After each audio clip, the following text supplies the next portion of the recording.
Nessun segnale di ripresa per l'economia del Veneto nel 2013. Il prodotto interno lordo ha fatto registrare nel 2012 un meno 1,9% e le previsioni dopo i primi mesi dell'anno nuovo rimangono negative, con un'ulteriore flessione dello 0,4%. Un quadro a tinte fosche dell'economia regionale diffuso da Unioncamere. Il meno 1,9% è un dato leggermente migliore di Emilia-Romagna e Piemonte, ma peggiore della Lombardia.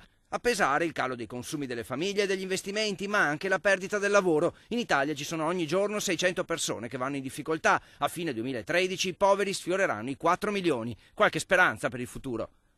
Siamo un territorio estremamente industrializzato, anche se di piccola e media impresa, però credo che la capacità reattiva nostra è importante. Oggi noi siamo sui mercati, non solo locali, sui mercati internazionali, e questo ci fa ben sperare per una ripresa che avvenga in tempi brevi.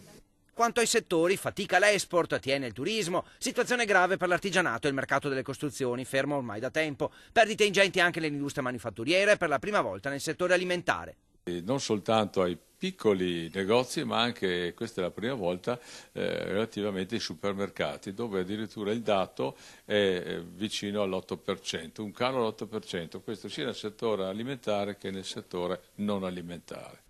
Quanto all'occupazione, l'unica provincia del Veneto che sembra tenere sia sotto il profilo dei posti di lavoro che della produzione industriale, che registrano dati negativi sì, ma sotto la media regionale, è Verona. Nel resto del Veneto però il tasso di disoccupazione è in aumento e toccherà l'8,3% nel 2013.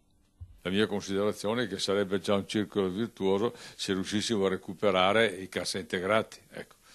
Il dato dei disoccupati è un dato che è cresciuto anche nel Veneto, è la prima volta che succede, effettivamente questo è un segnale negativo.